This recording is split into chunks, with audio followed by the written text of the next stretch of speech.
and welcome to a special edition of STARCAST from Planet Waves. My name is Eric Francis Coppolino, the host of Planet Waves FM and the author of the Planet Waves horoscope. Thank you for joining me. I am reporting in from the island of Samai in Thailand. It's my last night here. I believe I checked in last 1 week ago tonight. It's an interesting time dimension here because all through these days time has seemed to proceed so slowly compared to my usual life in the United States. And then now it is a week later, but I can tell you that I lived every day. Our host set up the different arrangements of who stayed in what villa, and I was placed with Max Egan in my villa, along with Andy Kaufman and his phenomenal assistant, Macy, as well as, we'll get this name right, Ole, I spoke right near him, Ole Damagard, and his wife, Kim. So we were all sharing one villa. Villa's quite a thing, complete with a swimming pool and a theater, which I never saw, and private suites and bathrooms for everyone. As I said last time, we were treated quite well. It wasn't until I got here that I figured out exactly how well we would be treated. And the basic concept of what I have just experienced, so far as I understand it, is that a gentleman named Bill, for his 70th birthday, had a dream of having all of his favorite health freedom presenters speak in a kind of a private conference in his villa here in Koh Samui, and invited as many people who would get on an airplane and come, and then invited a bunch of his friends to stay as well, and then a number of people who could not make it in person presented by way of video, some of them live and some of them pre-recorded. Some names you might recognize are Dr. Tom Cowan, Drs. Mark and Sam Bailey, Sasha Latyapova, Chris C., Andy Kaufman, with whom I sat up every single night to all hours of the night, talking in the kind of common area in our villa. Max Egan, James Roguski, David Roche, and so forth. So it was quite an interesting lineup, and we were all kind of put into the mix together, living at the conference every day and then taken out to some evening activity or a meal every night.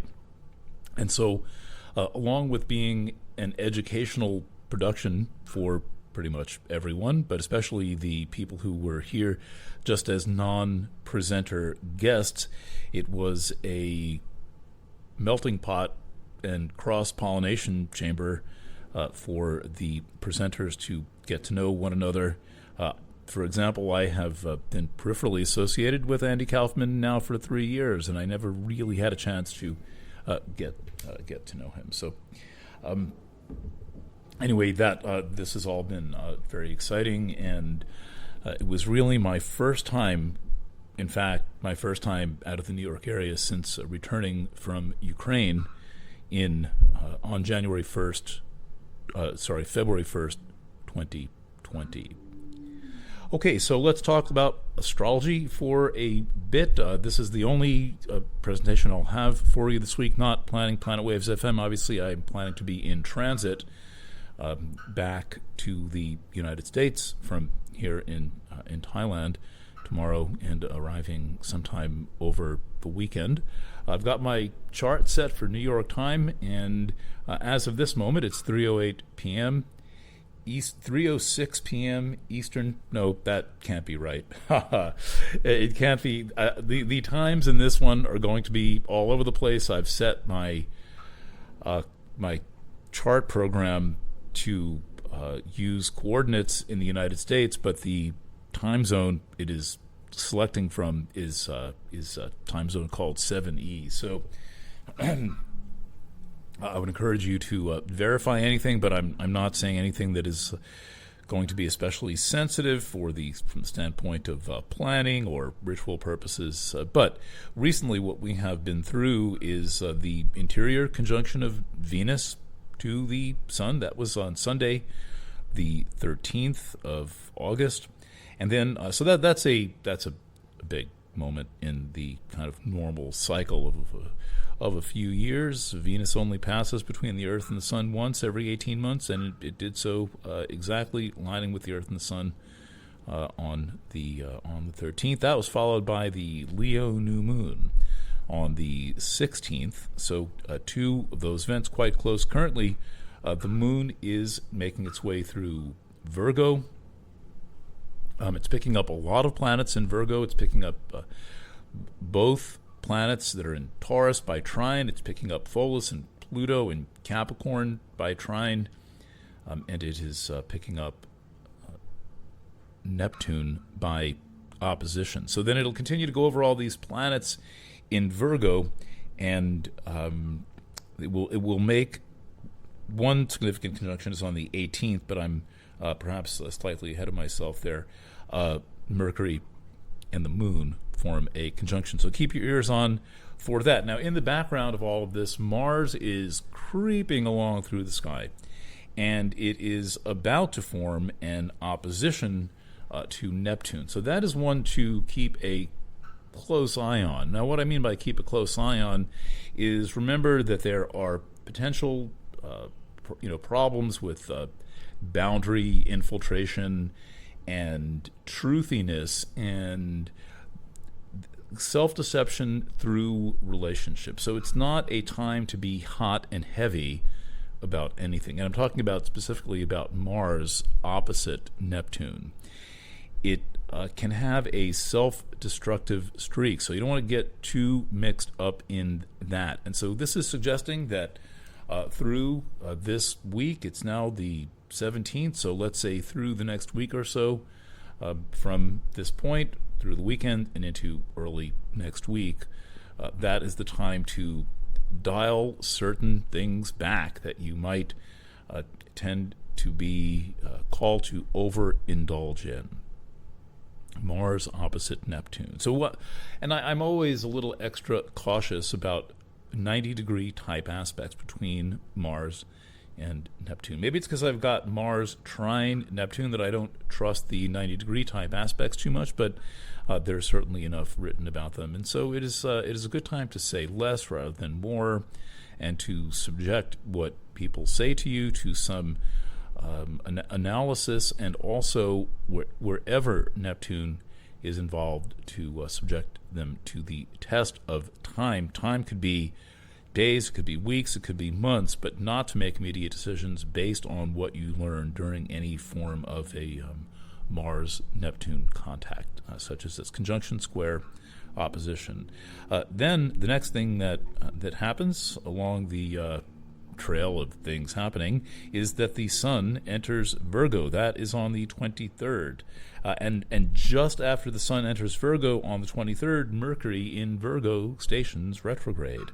And so it will be so through, I think, let's see what that is. Hold on a second. Because we've got Venus retrograde, too, running in the background of all of this. And so we've got two inner planet retrogrades, and Mercury and Venus do have some similarities. But let's see.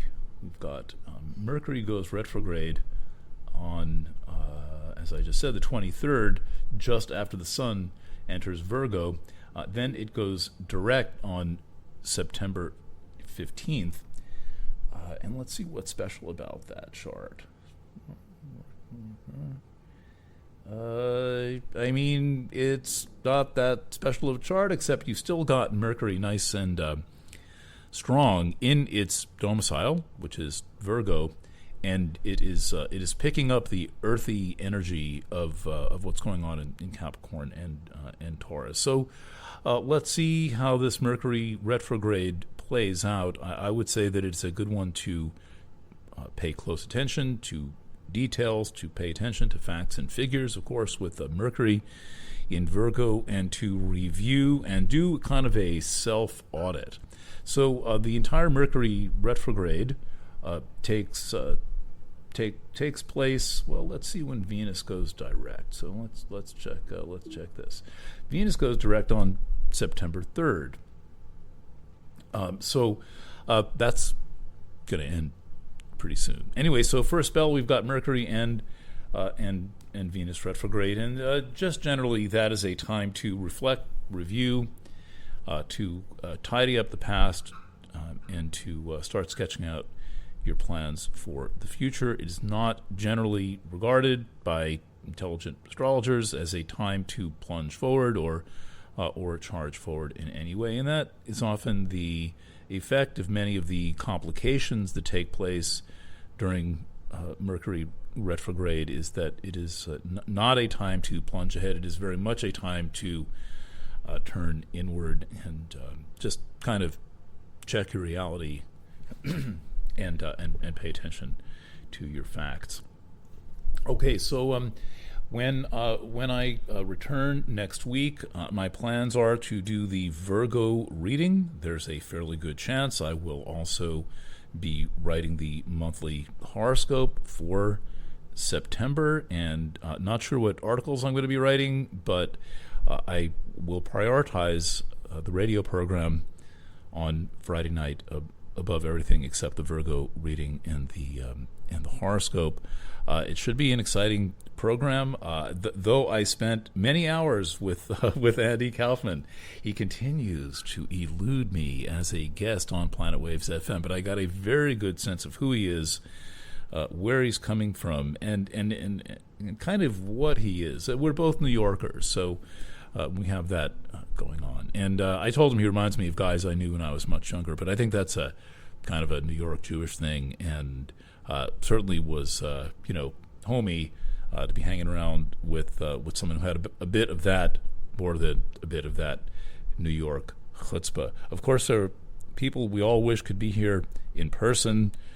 Cowan and the Baileys, and Alex Zeck was not involved in any of this, but I stayed in touch with him throughout the week.